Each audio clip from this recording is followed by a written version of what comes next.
말씀 사무엘하 2장 8절부터 보시겠습니다. 2장 8절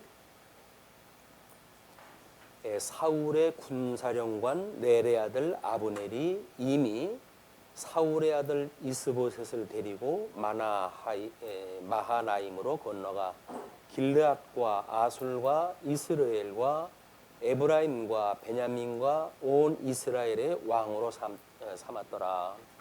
사울의 아들 이스보셋이 이스라엘 왕이 될 때에 나이가 40세이며 2해 동안 왕위에 있으니라. 유다 족속은 다윗을 따르니 다윗이 헤브론에서 유다 족속의 왕이 된 날수는 7년 6개월이었더라. 오늘 우리들이 살펴볼 내용은 사울의 사울을 통한 기름 부음 받은 다윗을 반역했던 반역자들의 진멸 내용 가운데에 먼저 시간에 사울의 출정과 전사의 부분을 우리가 살펴봤고요. 아브넬의 반역이라고 하는 그런 그 내용과 시간이 되어지게 되면 아브넬의 피살 문제까지 함께 한번 생각을 해볼까 합니다. 하나님께서는 지금 이 왕직을 세우실 때에 준비를 하기 위해서 지금 이제 사무엘서는 직임을 통해 가지고 지금 이 체제를 완성해 가시는 거 아닙니까? 그 중에 이제 왕직에 대한 이야기예요. 왕직을 사울이라고 하는 임금을 먼저 세우고 그 다음에 다윗이라고 하는 이런 그 임금을 세우게 되어집니다. 사울은 뭐 베냐민 지파로 해가지고 북쪽 이스라엘에 대한 북이스라엘에 대한 대표적인 인물이겠죠. 다윗은 유다 지파로서 남쪽의 이스라엘의 유다 지파지만 남쪽 이스라엘에 대한 그래서 지금 이 사울을 왕으로 세울 때는 사람들이 투표에 의해서 세우게 되어지는데 그것이 사람들 기준으로 해가지고 다른 사람보다 머리가 어깨 위로 하나 올라올 정도만큼 아주 건장한 인간이 보기에 너무나 멋진 임금으로 이 사울이 선출되었습니다. 다윗은 이제 그때의 소년으로 등장이 되어져 가지고 양을 치는 목동으로 소개가 되어졌고 그래서 다만 성경에서 이야기했던 하나님이 언약되어진 유다 지파의 자손이라고 하는 것 이외에는 그렇게 사람들을 볼 때에 뭐 바람직하지 않았던 그런 그 인물이었어요. 그래서 이 기름 부음을 사무엘이 부을 적에도 사실은 형제들이 다 지나가게 하고 집안에서도 별로 취급을 하지 않던 그런 그 아들이었었는데 하나님께서는 그 아들을 통해 가지고 기름 부음 그 부을 자로 해가 준비를 갖다 해놓으셨던 인물이기도 합니다. 그래서 이제 이 다윗이 유다 지파의 왕으로서 하나님 앞에 기름 붓는 그런 그 과정 이후에 수많은 이 고난사가 있게 되어지는데 이것이 사울이라고 하는 이런 핍박자에 의해 가지고 받는 이제 이 고난이었어요. 그 고난도 이 핍박을 받는 그 내용이 뭐 다윗은 천천히고 사울은 천천히고 다윗은 만이라고 하는 오히려 하나님 앞에서 충성했던 또 전쟁에서 승리했던 그런 전승의 문제로 해가지고 오히려 시기를 받게 되어지고 그래서 집중적으로 핍박을 받게 되어지죠. 우리 이제 사울한테는 그 요나단이라고 하는 그런 그 아들이 있었는데 대를 이어주고 싶었던 그런 그 마음에 다윗과의 우정 관계를 끊기 위해서 노심초사했다 했었고 그러나 이제 지난 시간에 확인했던 대로 전사를 당하고 맙니다. 전쟁을 통해서 이미 사망이 되어지고 다윗은 이제 전사되어졌던 그런 그 소식을 듣고 뭐 공적이도 쌓았던 듯이 와가지고 보고하는 그런 그 자들을 전부 진멸을 시켜버리죠. 기름 부음 받은 자에 대한 이런 거를 원수를 오히려 다윗이 갚아주는 이런 그 역사까지 이제 우리가 확인이 됐어요. 근데 이제 오늘 우리들이 확인하는 8절부터의 내용이 이 사울 왕가의 계승입니다. 이 계승.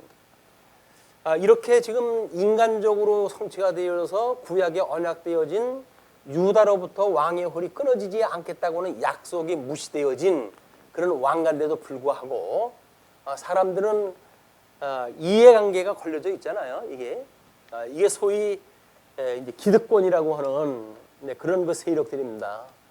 잘됐든 잘못됐든 건 상관이 없어요. 왕의 정통성을 부여하는 것, 이거는 사울이 왕으로 이 초대 왕으로 해가지고 등장을 했기 때문에 정통성은 사실은 여기에 있던 거예요. 이 계승되어졌던 기득권을 가지고 있는 사람들은 그 정통성의 이야기를 합니다.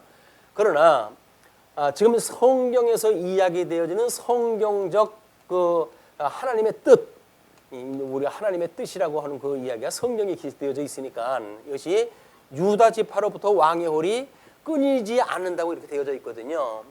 그러니까 이 기득권 세력하고 그다음에 새롭게 어떤 성경적인 왕위를 이어가야 될, 그래서 지금 하나님의 나라 선민국가의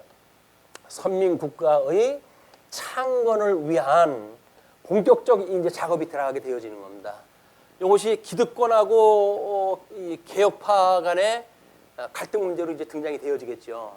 모든 역사는 끊임없이 기득권과 새롭게 등장하는 세력과의 투쟁 관계입니다. 투쟁 관계로 이루어지는데 성경에서 볼 적에는 인간적인 걸 먼저 하나님께서 섭리했다 하시고 그리고 하나님의 뜻을 이루어 가시는 것이 보편적으로 하나님의 일이에요. 그래서 인간 세계에서 인간들이 보는 것을 하나님께서 절망하게 하시고 하나님의 뜻을 보여주심으로 해가지고 위로를 갖다 해주시는 것, 이것이 예수 그리스도의 죽으심과 그다음에 이 부활이라고 하는 이런 거 이 부활이라고 하는 특별한 의미가 있는 거라고 보입니다. 이 십자가의 도라고 하는 그 이야기가 결국은 이렇게 인간의 생각을 하나님께서 파하시고 하나님의 뜻을 이루어 가심으로 예수 그리스도의 죽으심과 부활을 보여주신 계시의 역사다. 그런데 이제 오늘 우리가 8절로부터 11절 읽을 때의 그 내용을 우리가 뭘로 잡아놨냐면 아브넬이 이스보셋을 이스라엘 왕으로 추대한다, 이렇게 잡아놨어요. 이제 이 왕으로 추대의 사건에 이게 추대를 갖다 해서 이걸 계승하겠다는 이야기죠. 계승하겠다는 일이 이게 벌어지고 있는 겁니다. 그 벌어지는 내용을 보니까 이스보셋, 사울의 아들 이스보셋이에요. 이스보셋을 지금 왕위로 삼고 거기에 그걸 누가 주도했다 하냐면 넬의 아들 아브넬입니다. 이 아브넬이라고 하는 사람은 군대 장관이에요. 그러니까는 왕직이 있다고 한다면 왕직을 이 어떤 통치력을 가지고 있는 사람은 군대 장관으로부터 이게 힘이 나오는 거 아닙니까? 군대를 장악을 하고 있으니까. 그래서 이스보셋의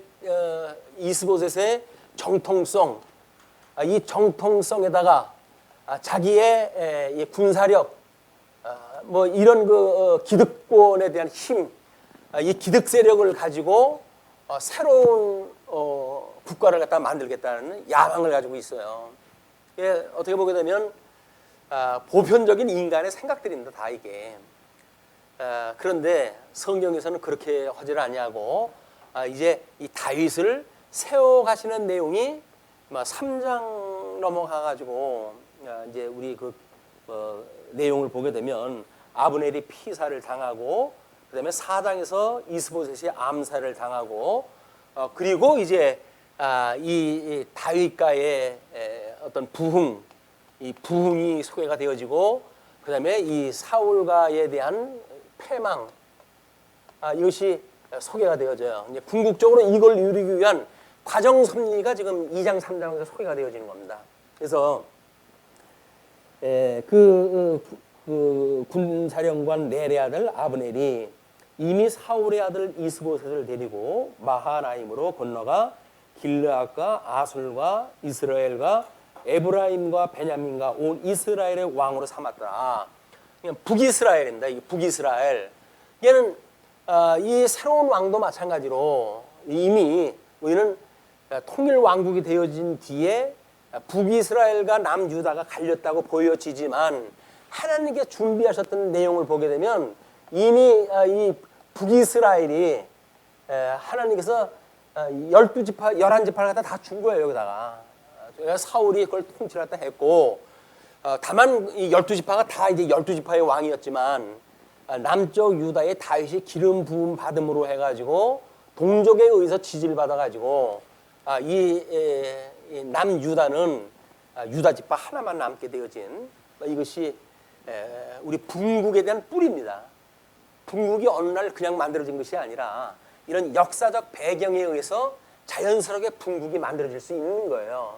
그래서 우리가 역사를 이해할 때 이 과거에 대한 거를 우리가 성찰하고 이거를 끊임없이 분석해야 그래야 현재에 대한 일을 우리가 직시할 수가 있고 그리고 미래 일에 대한 거를 우리가 예측하게 되어지는 거거든요. 이것이 역사를 배우는 우리 그런 내용입니다. 물론 하나님이 섭리를 갖다 하실 때에 이런 것이 어디에 우리가 이 분기점을 두느냐에 대한 구분점이 있지만 일반 역사에서 볼 적에는 이걸 이렇게 이제 나누고 보게 되어지는 겁니다. 과거에 대한 걸 우리가 이걸 성찰하고 분석하는 문제가 그래도 그만큼 중요하다.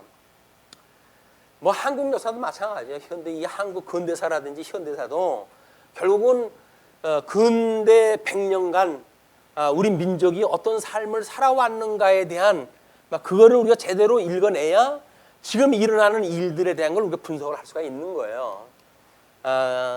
뭐 우리 외정 때로부터 뭐 우리 이제 그걸 뭐 나름대로 이제 그 한국사에 대한 외정 치하에 긍정성을 부여하고 이런 사람들이 있죠. 뭐 하나님 역사로 본다고 한다면 부정적인 것이 어디 있겠습니까? 많은 과거 우리가 이렇게 구분을 해보게 되면 주권을 잃고 살아간다고 하는 그 이야기는 결국 우리 민족으로 해서는 이렇게 비극사죠. 근데 그거를 긍정적으로 이해하는 사람들이 현재 이제 나름대로 뭐 우리가 그것 때문에 과학이 발달을 했고 우리나라가 뭐 이만큼 문물이 발전했다라고 하는 걸로 설명이 되어지는데 사실 그걸 또 다른 측면에서 보게 되면 그 사람들이 우리나라를 위해서 한 게 아니잖아요. 뭐 이 아시아의 진출 뭐 이런 걸 위해 가지고 우리나라를 교두보로 삼고 우리 백성들의 곡간을 갖다가 이제 그 뭐 공격을 갖다 해고 전부 뺏어가고 그걸 날리기 위한 철도를 깔고 이렇게 한 일인데 그것이 오늘날 이제 우리들한테는 밑거름이 될 수는 있죠. 그러나 피해봤던 그런 그것이 우리가 찬양할 내용은 아니잖아요. 일본을 우리가 무조건 오고 아유 고맙다 이렇게 우리 발전하게 해서 이렇게 보는 역사는 아닐 거란 말이야. 그렇게 보는 사람이 있고 한쪽에서는 아니 그 사람들에 의해서 나라가 우리가 이먹고 잘 먹고 잘 살게 됐으면 고맙다고 그래야지 인제 와가지고 배은망덕에 그럴 수 있느냐라고 하는 것이 지금 두 개의 역사를 해석하는 사람들의 차이란 말이에요. 아마 지금 여기서 북쪽 이스라엘 사람들이 아브넬을 중심으로 해야 될 이스보시 보게 되면 대부분의 사람들이 여기 아닙니까? 11지파가 여기 속해져 있는 거니까. 이 사람들은 아니 왕의 정통성이 지금 사울의 아들인 이스보셋인 건 당연한 거고 그리고 내가 이 군대를 가지고 그동안 위에서 이 사울 왕가를 위해서 내가 전쟁을 갖다 해서 수많은 우리 백성들이 군대들이 피를 흘리고 싸우는데 그걸 나보고 우리 보고 포기를 또 하란 말이냐 말이 안 된다 이거 말하는 건 만져요 이 사람들이. 근데 이제 이 다윗은 하나님께서 기름 부음 받은 자라는 거죠. 여기서 기름 부음 받은 자가 이미 끊어졌어요. 하나님 앞에 기름 부었던 사울은 그가 전사함으로 해서 끊어진 거거든요. 이거는 역사의 그런 그 매디를 어디를 보느냐에 따라서 해석이 달라지는데 사울이 왕의 정통성이라고 하는 이야기는 하나님 앞에 기름 부음을 받았다는 거예요. 그럼 기름 부음을 받았다고 한다면 전사되어진 데까지는 유효할 수가 있죠. 다윗도 그걸 적극적으로 지지했다 했으니까. 그래서 사울이 죽는 거를 오히려 그를 보고를 한 자들을 갖다 죽이기까지 할 정도로 기름 부음 받았다고 하는 것에 대한 적극적 지지를 갖다 하고 보호를 갖다 해왔단 말이에요. 그러나 이제 그것이 끝났어요. 다윗은 기름 부음을 받았어요. 그럼 여기서 이제 이 어떤 선지자가 있어가지고 지금 이 이스보셋 이 군사령관 뭐 이런 것이 있다고 한다면 여기에 제사장도 있어야 되겠고 뭐 이때는 이제 뭐 혼란기가 돼가지고 제사장의 역할은 잘 안 나오는데 그러면 선지직이라고 하는 것이 있어가지고 사무엘의 기름 부음을 붓듯이 이 선지직을 가지고 있는 자가 하나님의 뜻이다라고 해가지고 이스보셋에다 기름 부음을 받았다고 한다면 하나님의 뜻은 아직도 계승이 되어져 가는 거지요. 그러나 이미 이 사울의 죽음으로 해가지고 기름 부음 받았던 사울과는 끝이 났다. 다만 여기는 인간들이 그걸 계승하기 위한 자기네들의 논리, 자기네들의 정책 이런 것들이 진행되는 것뿐이에요. 근데 사울은 기름 부음 받은 자로 아직도 지금 활동을 하고 있으니까 오히려 하나님께로부터 온 정통성은 다윗가에 이제 있게 되어진 겁니다. 사울에게 너에게 넘겨줘가 사무엘을 통해서 그러잖아요. 너의 왕을 이제 다른 사람한테 넘겨줄 거야. 하나님 마음에 맞는 사람에게 넘겨줄 거야. 너는 하나님의 말씀을 따르지 않았잖아. 이렇게 해가지고 심판을 이미 당한 거거든요. 심판의 그 약속대로 해가지고 사무엘의 그 약속대로 해가지고 사무엘은 죽고 사무엘의 왕위가 이 다윗에게 넘어가는 시점이 어디냐. 이거에 대한 해석 문제입니다. 이게 우리 뭐 성경신학도 마찬가지죠. 우리가 어떤 뿌리를 종교 개혁이라고 하는 그런 문제로 이걸 둔다고 한다면 개혁의 원리가 이 교회관에 대한 문제 아닙니까? 이 교회관이 권위에 대한 문제, 그다음에 조직에 대한 문제, 그다음에 교리에 대한 문제, 이것이 교회관 전체에 대한 개혁의 주제들이었어요. 그럼 이 권위가 그때는 교황에게 이 모든 권위가 있었는데 아니다. 모든 권위는 성경에만 있다. 아주 오직 성경을 주장을 했단 말이에요. 그리고 이 조직에 대한 것이 이 사제주의라고 하는 그걸 가지고 2층 교회를 만들어서 다른 사람들 중간에 끼어가지고 자기네들이 하나님 앞에 중재를 갖다 해주는 이런 역할을 했다 했는데 아니다. 만인이 제사장이다 이렇게 얘기했어요. 만인 제사장이다. 만인이 제사장이라는 이야기는 이제는 모든 성도가 직접 하나님 앞에 나아갈 수가 있다는 겁니다. 누구를 통해가지고 나가는 게 아니에요. 예수님이 십자가에서 돌아가실 때에 휘장이 위로부터 아래로 갈라짐으로 해가지고 이미 모든 성도가 하나님 앞에 나아갈 길을 우리 주님께 열어주셨어요. 그렇기 때문에 만인이 제사장이라고 하는 그런 그 일이 이런 교회 조직에 대한 대반역이었습니다. 이게 개혁의 운동이었어요. 교리에 대한 것도 마찬가지죠. 이때 당시에 역사적으로 보면 공로주의를 이야기를 했지만 이거를 이신칭이라고 이렇게 이야기를 했잖아요. 이거를 공로주의라고 하는 거로부터 이신칭의로 보는 교리의 어떤 개혁이다라고 하는 문제에 우리가 좀 더 신학적인 해석이 필요하다고 보여집니다.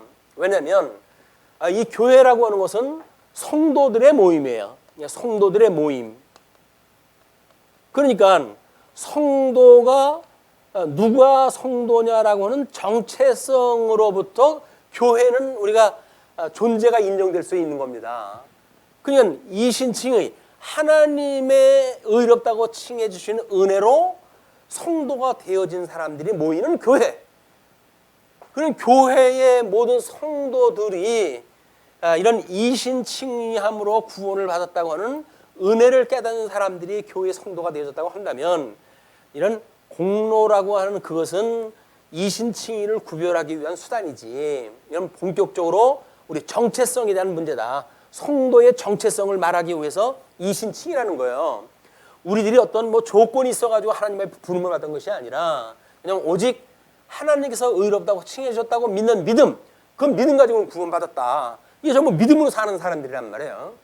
그래서 교회는 믿음으로 산다고 믿어지는 사람들의 모임이기 때문에 모든 교리는 이 믿음이라고 하는 것에 기초를 갖다 둬야 된다. 그래서 우리 로마서에서 이야기했듯이 복음에는 하나님의 의가 나타나서 믿음으로 믿음에 이르게 하나니 오직 의인은 믿음으로 말미암아 살리라 함과 같다. 이 성경 교리를 가지고 사실은 종교 개혁이 일어난 거 아닙니까? 마틴 루터가 종교 개혁을 일으켰을 때 성경 구절이 로마서의 그 이야기였어요.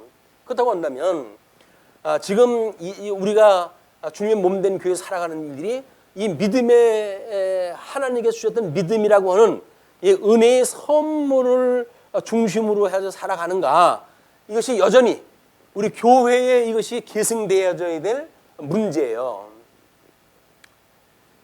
만약에 이 만인제사장이라고 하는 우리 이 성경의 권위를 부정하고 특정한 자의 어떤 신학을 우리가 권위를 부여한다고 하면, 뭐 이덕성이가 말하고 있는 통섭 성경계로도 마찬가지입니다. 거기에 권위가 부여된다고 한다면 이거는 종교 개혁의 원리에 어긋나는 거예요. 우리는 메타 성경 신학이라고 하는 것이 지금 우리 웨스트민스터 신앙 고백이라고 하는 데 기초를 두고 있다. 그래서 그 웨스트민스터의 신도 개요라든지 대소연의 문답은 성경에 대한 이야기를 풀어 설명한 것으로 우리가 이게 뭐 안수를 받고 그럴 적에 이것을 그렇게 인정하고 신봉하겠느냐 신종하겠느냐, 그래 믿고 따르겠느냐 그 이야기예요. 신종하겠느냐 라고 하는 선서를 통해 가지고 안수를 받습니다. 이거는 뭐 목사, 장로, 집사 마찬가지예요. 안수를 받는 사람들은 모두 그걸 인정하는 사람들이 받는 거예요. 그러면 오늘 우리들이 이 권위는 어디로 가야 됩니까? 어떤 신학을 제창한 사람들의 고유 신학에 이걸 두면 안 돼요. 그거는 과연 성경적인가?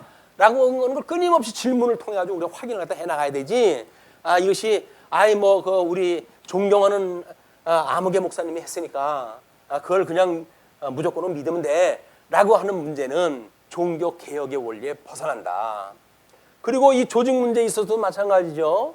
우리가 과거에는 이제 연구원이라고 하는 맥락으로 해서 이제 뭐 연구 공부한 사람들이 각 목사들을 모아가지고 공부를 시켰으니까 그나마도 그냥 뭐 교육이라고 하는 관점으로 됐었지만, 지금은 신학 연구소의 개념이에요.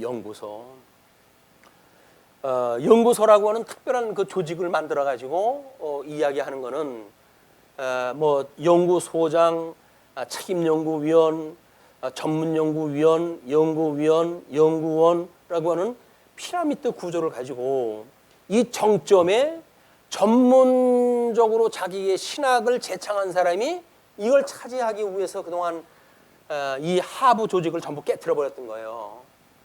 여기에 뭐 저도 쫓겨났고 뭐 다른 사람 다 노에서 쫓겨나고, 그렇게 했을 때 서로 이제 면직을 갖다 시키고 이렇게 되어져 있던 일이 연구소의 출발로부터 만들어진 일들입니다. 어쨌거나 지금 이제 우리가 다시 그래도 과거에 아픔을 디디고 우리 노예를 한 노예로 하자라고 해서 통합을 했잖아요. 통합을 했는데 이 연구소에 대한 것을 과연 어떻게 해석을 하고 어떻게 적용을 했다 하고 어떻게 운영을 할 것인가는 여전히 우리가 짊어진 짐이에요. 이제 이거를 만약에 그냥 한다면 이 정점에 있는 뭐 제창자라고 하는 사람을 바꿔놨다고 해가지고 문제가 해결되냐? 이게 소위 요즘 보는 개혁의 문제입니다. 사람 하나 바꾼다고 되어지는 게 아니에요. 이게 개혁의 문제는 시스템을 바꿔야 된다는 이야기인데, 이 피라미드 조직이라고 하는 것이 과연 맞냐? 우리가 총회에서 이제 공부를 갖다 하고 신학교를 나오고, 그리고 총회에서 강도사 고시를 보고 노예에서 목사 안수를 갖다 하고 그런 뒤에 목사가 되었다고 한다면 그 사람들은 똑같은 목사예요. 똑같은 목사. 이런 피라미드 조직 안에 들어가는 목사가 아니라 수평적인 조직이란 말이에요. 이게 수평적인 목사예요. 그래서 어떤 목사도 자기가 파송되어져 있는 교회에서 총회에서 가르친 그 신학을 가르친다고 했을 때는 이의가 없어요. 그런데 이 조직이 있게 되어지게 되면 이 위에 정점에 있는 사람의 가르침을 따르지 않으면 이게 부정당하는 거란 말이에요. 이게 저야 뭐 이제 1년 남짓 남았으니까 뭐 이제 내년에 우리 이제 임원회를 통해 저 임원 교체가 되어지니까 그때만 가면 뭐 저야 뭐 하겠습니까만은 이게 미련한 개가 토한 걸 다시 먹는다고 이거를 그대로 놓고 그대로 가서 다시 이런 지경에 다간다고 한다면 하나님께서 그렇게 해 가신다고 한다면 어쩔 수 없어요. 왜? 아직 때가 안 돼가지고 이런 시대가 가는 거거든요. 이미 결정이 되어진 일인데도 불구하고 뒤에 어떤 뭐 이런 계생 문제, 주도권 문제 또는 그런 거에 대한 뭐 이 정통성을 유지하는 문제 이런 걸로 해가지고 이게 만들어진다고 한다면 당분간은 가야 돼요. 하나님께서 완전히 패망시킬 때까지는 가야 돼요. 그러니까 그게 아픔이라는 거예요. 우리 동료들한테 이거를 어떻게 공감을 가지고 종교 개혁 정신으로 우리가 가서 현실에 있는 문제를 우리가 예측할 수 있는지 우리가 이제 이거 분석을 갖다 하고 그럴 수 있는지 만만한 일이 아닙니다. 이게 만만한 일이 아니에요. 왜? 이미 있는 거를 전제하잖아요. 전제. 우리 오전에도 이야기를 했지만 전제한다는 이야기는 비평의 여지가 없어요. 거기서 있는 일들은 하느냐 마느냐에 선택 문제만 남지 이 본질에 대한 의심을 가질 수 있는 그 입장이 아닌 거예요. 그렇기 때문에 더욱 어렵습니다. 이 본질 문제를 과연 우리 동역자들이 이해를 다 하고 있을까? 아니면 그냥 뭐 잘 되고 있는데 왜 그래? 뭐 이렇게 해가지고 갈지 어떨지 모르겠어요. 그러나 역사의 이런 흐름으로 봤을 땐 하나님께서 이렇게 금방 칼 자르듯이 잘라주질 않는다. 혼재되어져 있는 이 시대가 가요. 이 시대가. 여기에 그 뜻을 아는 사람들은 고민하고 고통을 일단 느끼고 그렇지 않은 사람들은 잘 먹고 잘 살고 가죠. 이게 이제 현재 우리들의 문제라는 거예요. 그래서 우리가 이제 뭐 우리가 그 구속사에 대한 구원에 대한 문제가 우선이 아니라 언약 성취라고 하는 그런 개념으로 성경을 봐야 된다 이렇게 이야기를 하는데 종교 개혁의 원리로 봤을 때 우리가 이 교리 문제인데 교리 문제를 언약 성취로 볼 것인가 아니면 하나님의 의의 실현이라고 하는 우리들이 어느 때로부터 하나님을 아버지라고 부르느냐라고 하는 때로부터 해석을 갖다 하는 거에 따라 달라요. 근데 우리는 언약 성취라고 하는 걸 지금 구속사 위에다 놓잖아요. 그렇게 되어지기 때문에 언약 성취사에서 구속이 빠져져 있는 언약 성취라고 한다면 그거는 우리의 정책성으로 상관이 없어요. 이미 아담에게 3대 언약 주신 대로 이 세상 돌아가게끔 되어 있으니까 과연 그럴까? 아니란 말이죠.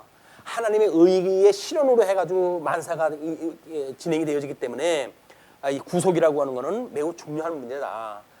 이것이 우리 사울가와 다윗가의 이런 그 변화와 현재 있는 아마 우리들의 현실 문제입니다. 이제 이번 로에서 이제 어떻게 또 뭐 이야기가 진행될지 모르겠지만 이런 그 문제와 이것이 여기서 성경에서 그런 거 배워야 되는 거 아니에요? 지혜를 그게 배워지질 않으면 실천 신학적으로 해서 아무 의미가 없어요. 여기서 뭐 하나님의 뜻대로 사울가 망하고 하나님의 뜻대로 다윗 왕 세웠다. 다른 얘기 할 게 뭐가 있습니까? 근데 그렇지가 않다. 이게 단순한 문제가 아니다. 이런 문제를 우리가 한 번쯤은 염두에 두시고 성경을 살펴보셨으면 좋겠어요. 그래서 이제 그 8절로부터 그렇게 그 사울의 아들 이스보셋은 이스라엘 왕이 될 때에 나이가 40세이고 두 해 동안 왕위에 있었고 유다 족속은 다윗을 따르고 그래서 다윗이 헤브론에서 유다 족속의 왕이 된 날수는 7년 6개월이었다. 그래서 앞으로도 이제 2년 동안 다윗은 유다만의 왕으로 있어야 되는 일입니다. 그래서 우리가 창건, 선민국가의 창건의 역사가 이렇게 골치 아프게 지금 흘러가고 있다. 자, 그렇게 해가지고 이제 그 12절에서부터 보시게 되면 12절로 17절 말입니다. 아브넬과 요압의 대결이 벌어집니다. 자, 여러분 이제 이 요압은 아직도 다윗의 군대 장관이에요. 이 이스보셋의 그 뭐 군대 장관이 이 아브넬이라고 했다면 다윗의 군대 장관은 우리 누굽니까? 지금 우리 2절로부터 12절로 17절까지 요압이라고 하는 왕입니다. 이 장군 요압. 그러면 이 요압은 아브네로구의 군대 장관끼리 싸운다면 이 두 사람의 대결이 될 거예요. 여기서는 이스보셋, 여전히 여기서는 다윗. 그러나 여기는 요압과 아브넬이라고 하는 장군 간의 싸움이기 때문에 그것이 지금 12절서부터 이렇게 소개가 되어집니다. 넬의 아들 아브넬과 사울의 아들 이스보셋의 신복들은 마하나임에서 나와 기브온에 이르고, 이것이 주보에다 소개해드렸던 기브온 목가의 싸움이라고 하는 지도를 참고로 하셔야 돼요.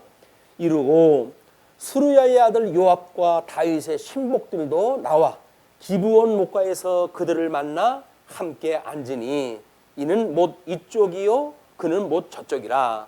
얘는 기브온이라고 하는 못을 중심으로 해가지고 이쪽 저쪽 진이 이제 펴진 거예요. 그래서 아브넬이 요압에게 이르되 원하건대 청년들에게 일어나서 우리 앞에서 겨루게 하자.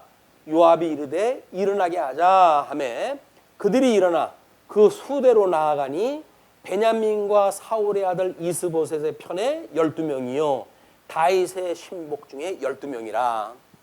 뭐 그때 전쟁 방법은 늘 그랬잖아요. 이제 이 진을 치게 되면 그래서 대표들끼리만 먼저 일정을 갖다 벌이는 거예요.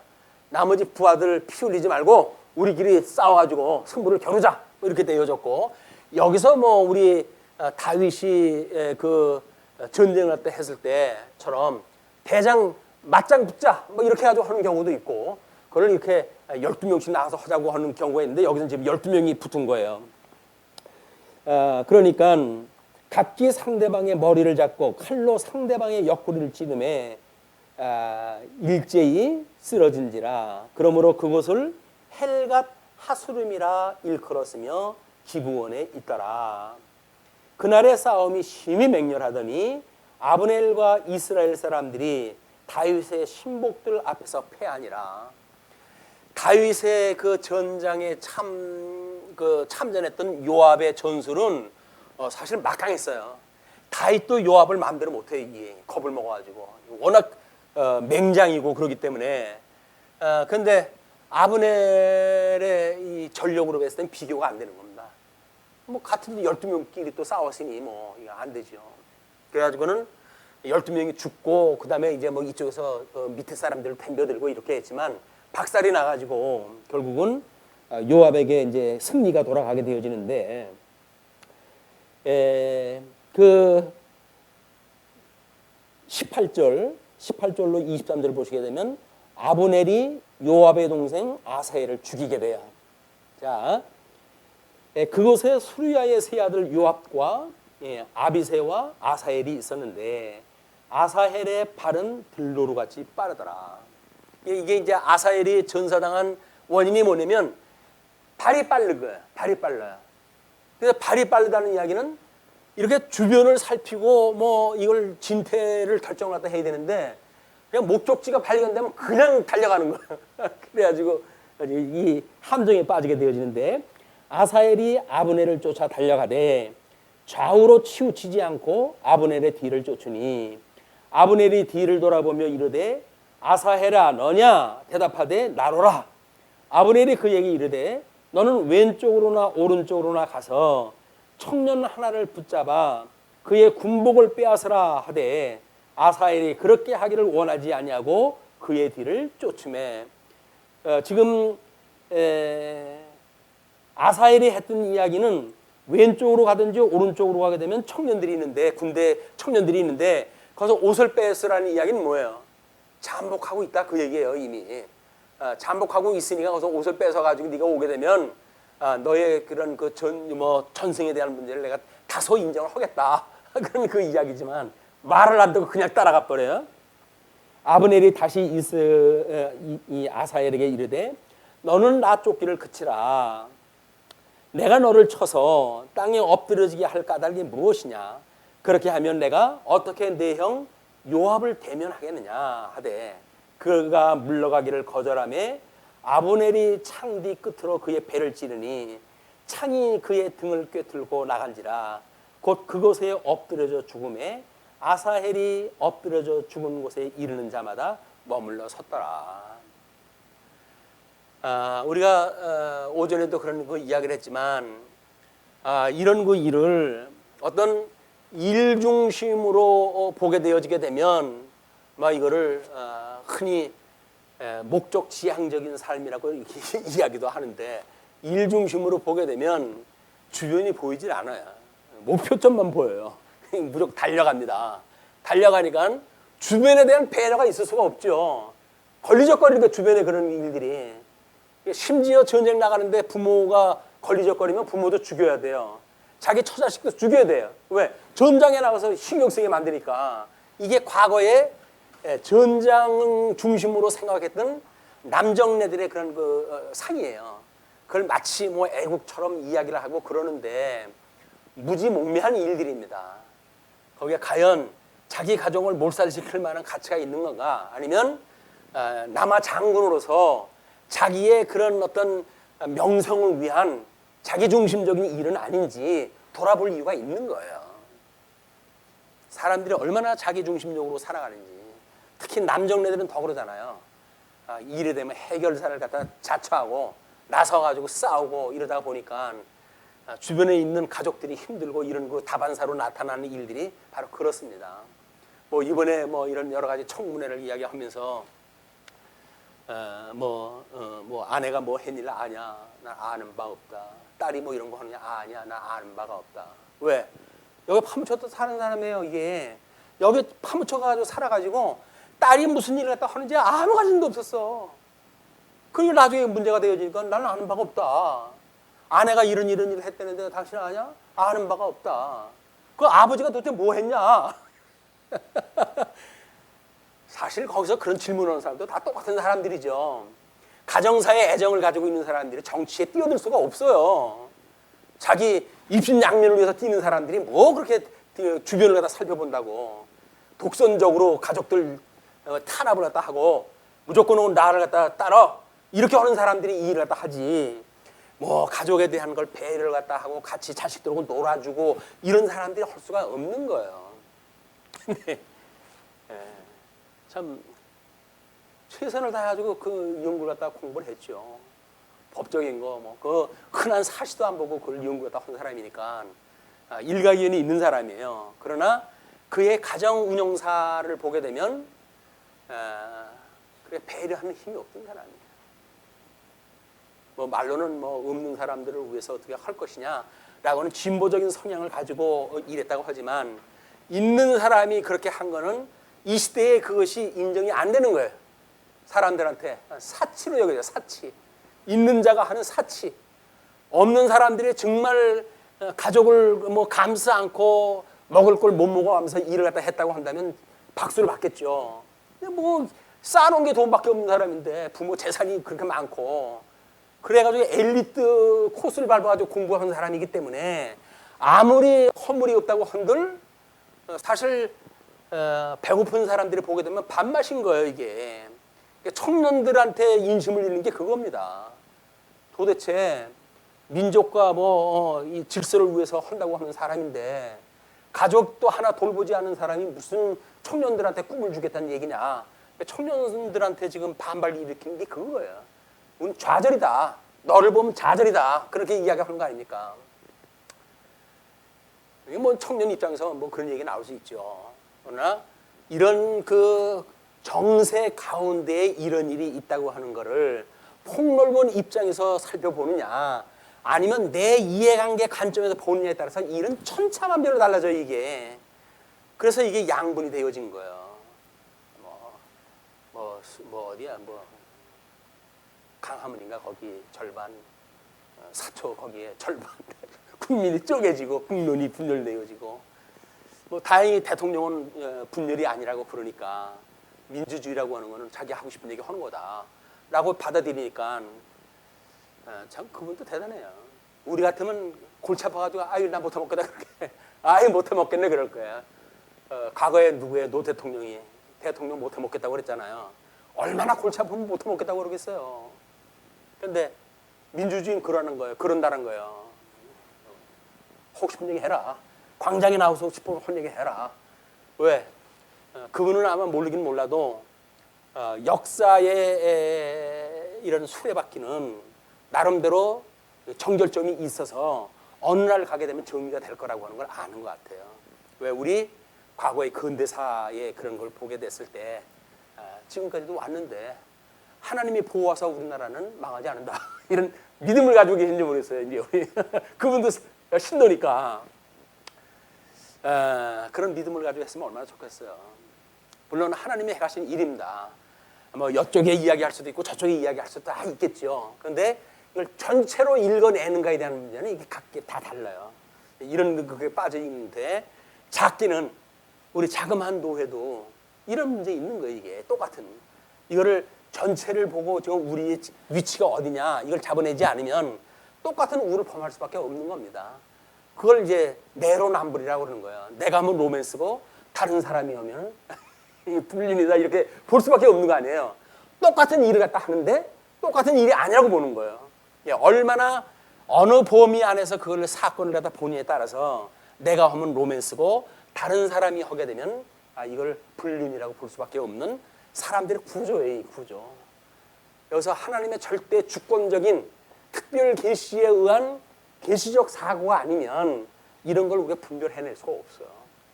하나님께서 우리한테 그래도 이런 계시적인 걸 통해 가지고 하나님의 해가시는 일을 보여주시니까 이런 데서도 절망하지 않고 또 그거에 마음 뺏겨 가지고 뭐 뛰어나가지 않고 이렇게 신앙의 살다 할 수 있는 거는 하나님께 주시는 은혜라고 보여집니다.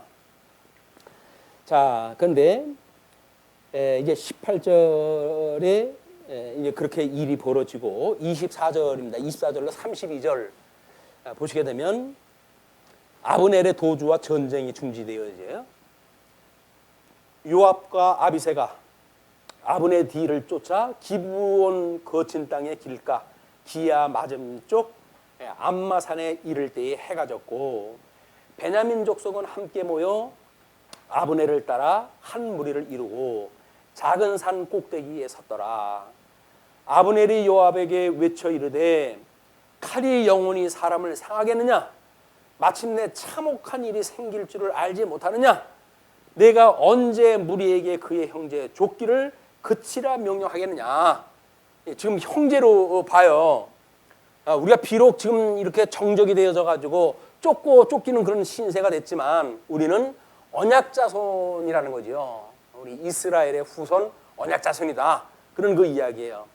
그런 걸 이제 이야기하다 하는데 요압이 이르되 하나님이 살아계심을 두고 맹세하노니 내가 말하지 아니하였다면 무리가 아침에 각각 다 돌아갔을 것이요 그의 형제를 쫓지 아니하였으리라 하고 그 핑계를 갖다 다시 그 아비넬로 돌리는 거예요. 그래서 요압이 나팔을 불매 온 무리가 머물러 서고 다시는 이스라엘을 쫓아가지 아니하고 다시는 싸우지도 아니하니라.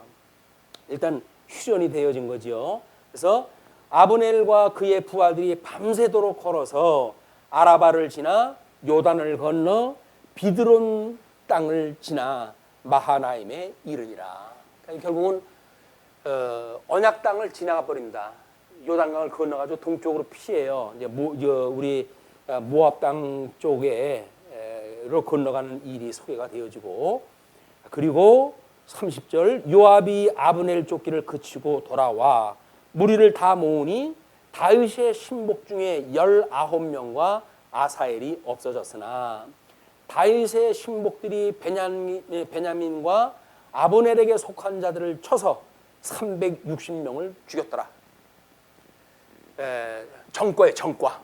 여기서 이 전쟁 성패의 이 승패를 가름할 때 여기에 이 정과가 어떠하냐 이걸 가지고 따지는 거죠.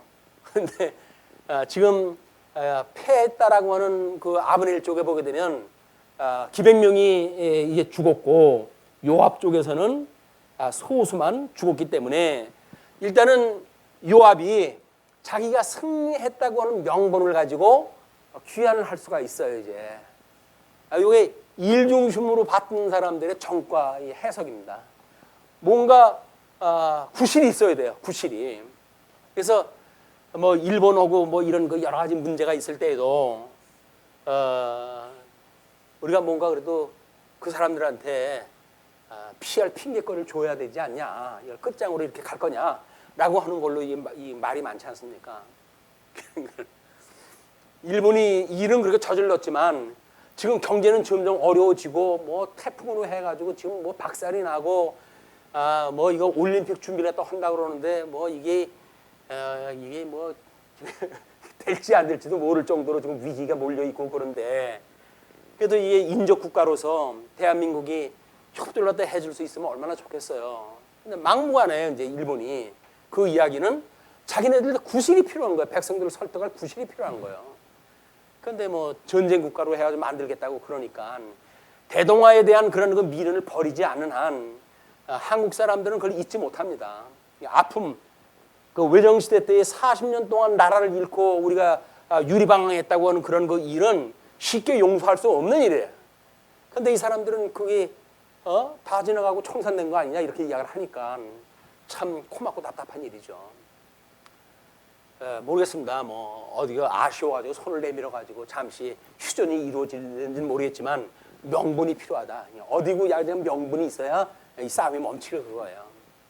이렇게 해가지고 결국 다윗의 신복들이 베냐민과 아브넬에게 속한 자들을 쳐서 360명을 죽였고 무리가 아사엘을 들어올려 베들레헴에 있는 그의 조상 묘에 장사하고 그다음에 요압과 그의 부하들이 밤새도록 걸어서 헤브론에 이른 때에 날이 밝았더라. 결국은 지금 그 2장에서 아브넬의 도주와 동시에 전쟁이 끝난 거예요. 아사엘은 그렇게 해가지고 이제 요압 장군의 이제 그런 그 형제인데 불구하고 죽었기 때문에 그거를 베들레헴으로 해가지고 그의 조상묘의 장사함으로 해가지고 일단 휴전이 되어집니다. 그러면은 이제 이 일 아사엘이 요압의 동생을 죽였다라고 하는 그런 그 문제는 차기에 또 역사가 진행이 될 거예요. 왜냐면 원수는 갚아야 될 거 아닙니까? 자기 형제를 죽였는데 가만히 있었겠어요? 힘께나 쓰는 사람인데 이 일이 결국은 이스보셋과 이 아브넬의 역사를 이게 패망과 이렇게 부흥되어져가는 북쪽 이스라엘과 남쪽 유다의 이런 변화 사이에 또 하나의 이 열쇠가 남아져 있게 되어집니다. 다음 시간에 살펴보시죠. 기도하시겠습니다.